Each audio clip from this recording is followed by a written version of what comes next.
Assalamualaikum warahmatullahi wabarakatuh. Hai Sobat Perlindungan Tanaman, kita sepakat bahwa waspada dan hati-hati itu penting dan perlu. Nah, terkait dengan usaha budidaya tanaman, kita juga harus waspada terhadap gangguan gulma. Oke, simak baik-baik ya paparan berikut ini. Let's go. Sobat Perlindungan Tanaman, gulma bukan sekedar rumput atau tumbuhan liar. Mereka adalah unsur penting di area pertanaman kita. Mereka merupakan kompetitor bagi tanaman yang kita budidayakan. Misalnya ada di kebun kelapa sawit,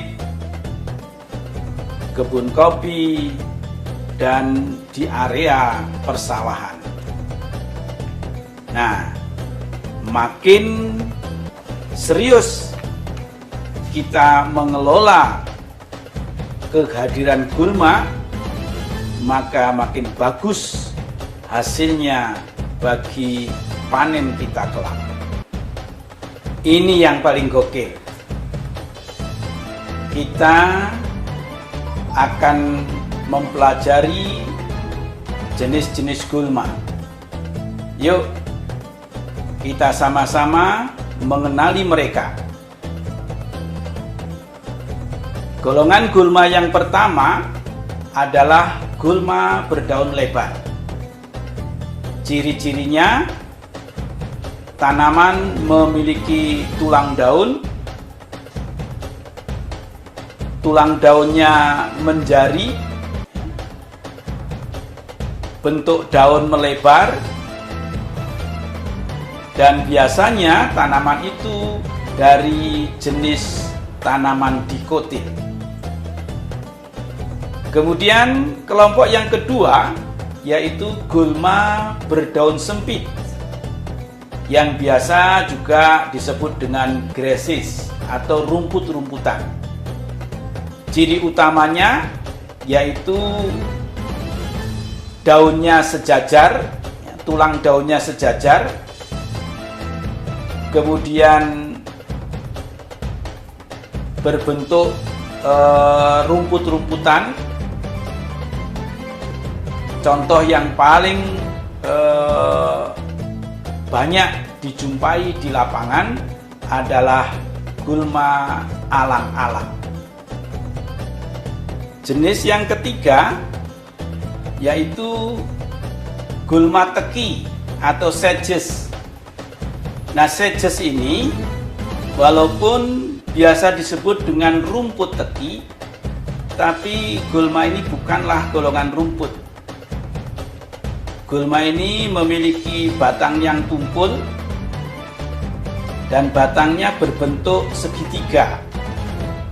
Berbeda dengan rumput. Kalau rumput batangnya berupa bulat dan pipih. Gulma teki yang menjadi berbahaya karena dia memiliki umbi batang yang letaknya ada di dalam tanah, sehingga gulma teki merupakan gulma yang sulit untuk dikendalikan secara mekanik. Sobat Perlindungan Tanaman, jenis gulma yang lain dikelompokkan berdasarkan habitatnya. Nah, berdasarkan habitatnya, gulma itu terdiri dari gulma air atau aquatic weeds. Gulma ini memang hidup di daerah perairan. Kemudian yang kedua, gulma daratan, terrestrial weeds. Gulma ini sebagaimana sifat hidupnya ada di daratan. Kemudian yang ketiga adalah gulma epifit, aerial weeds. Gulma ini hidup di udara, dalam artian dia menempel pada tanaman yang lain, atau biasanya juga disebut dengan epifit.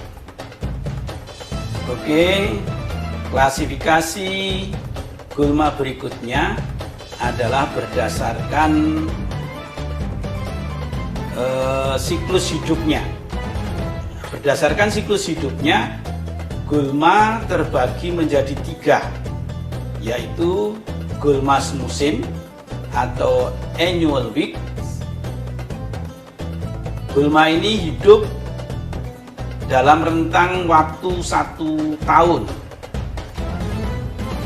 mulai dari berkecambah, kemudian tumbuh, berkembang, dan bereproduksi, dan akhirnya mati. Itu berlangsung selama 1 musim atau kurang lebih 1 tahun. Kemudian yang kedua disebut gulma 2 musim atau dikenal dengan biannual weeds. Nah, siklus gulma ini tidak lebih dari 2 tahun. Namun gulma ini berkembang mulai dari berkecambah, dan pada tahun pertama dia menghasilkan bentuk roset atau seperti bunga mawar. Nah, pada tahun kedua dari pertumbuhannya ini, gulma baru menghasilkan biji untuk perkembangbiakannya.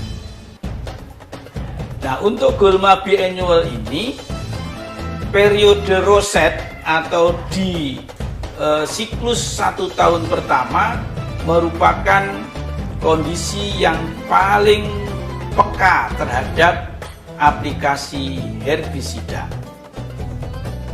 Jenis yang ketiga gulma yang berdasarkan siklus hidupnya ini yaitu gulma tahunan atau dikenal dengan perennial weeds.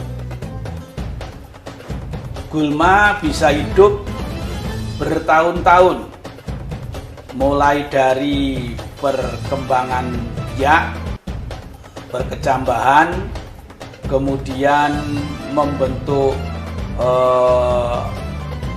alat-alat reproduksi, dan terus dia bisa bertahan bertahun-tahun. Jenis gulma ini kebanyakan berkembang biak dengan biji. Meskipun demikian, beberapa juga bisa berkembang biak secara vegetatif. Nah, gulma tahunan dapat menyesuaikan diri dengan kondisi lingkungan.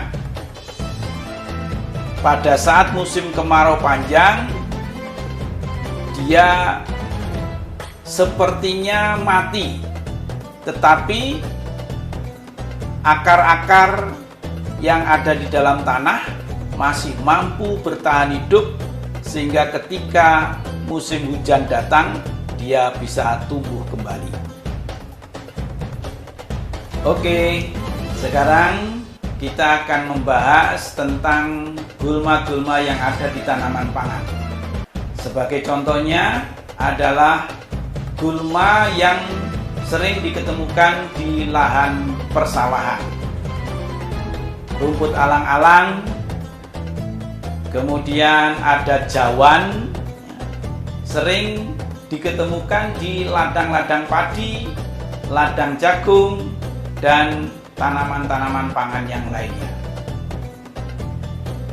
Gangguan gulma di lahan jagung secara periodik harus dilakukan aktivitas pembersihan. Selain di ladang padi dan jagung, gulma yang ada di tanaman kedelai juga perlu dilakukan perawatan, pengendalian, sehingga tanaman yang dibudidayakan tidak mengalami kegagalan hasil. Baik, untuk tanaman kedelai adalah salah satu tanaman pangan yang juga harus dijaga dari gangguan gulma. Penyiangan gulma dilakukan secara teratur dan periodik, seperti penyiangan mekanik, penggunaan herbisida, dan beberapa kegiatan yang lainnya. Dengan dilakukan penyiangan secara periodik, baik secara mekanik maupun dengan menggunakan herbisida. Dengan demikian, kalau kita bisa melakukan pengendalian gulma pada tanaman pangan, akan menjaga produksi tanaman pangan yang diusahakan tidak menjadi menurun.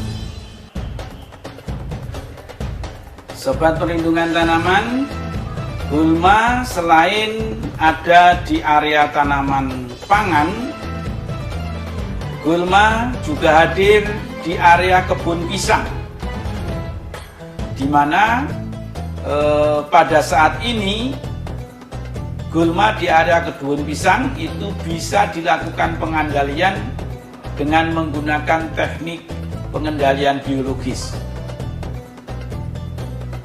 Kemudian gulma yang ada di kebun jeruk ini perlu perhatian yang khusus. Sebaiknya untuk pengendalian gulma di lahan jeruk tidak menggunakan bahan kimia. Lebih diutamakan dengan cara-cara yang mekanik. Silakan, Pak. Oke, masalah berikutnya adalah permasalahan gulma di area perkebunan. Saudara sekalian, banyak sekali gulma-gulma yang menyerang tanaman perkebunan kita. Nah, salah satu contoh adalah Mikania micanthra, yaitu daun sembung rambat. Ini bentuknya seperti ubi jalar. Dia menjalar dan bentuk daunnya seperti hati.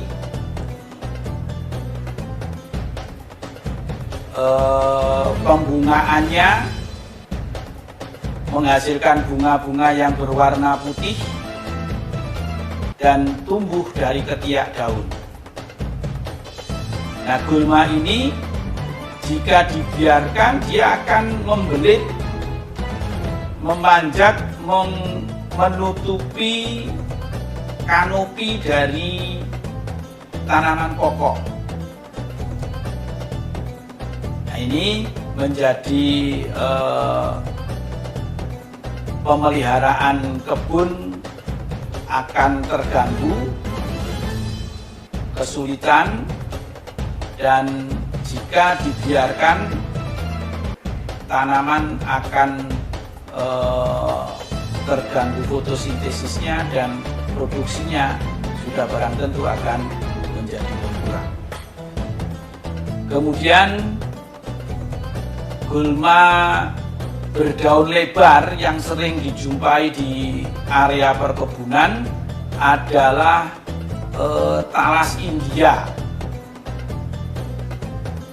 Gulma talas India ini merupakan gulma berdaun lebar dan memiliki pertumbuhan yang cukup pesat. Dia dikenal dengan nama lokal taro atau keladi. Nah, tanamannya yang tumbuh cepat itu menjadi kompetitor yang berbahaya bagi tanaman pokok. Oke, sahabat perlindungan tanaman, itulah sekilas tentang sikap waspada terhadap gangguan gulma pada tanaman yang kita budidayakan. Mari kita bersama-sama menjadikan pertanian masa kini lebih keren dan asyik, yang mudah. Selamatkan pertanian Indonesia. Wallahul muwaffiq ila aqwamit thoriq. Wassalamualaikum warahmatullahi wabarakatuh.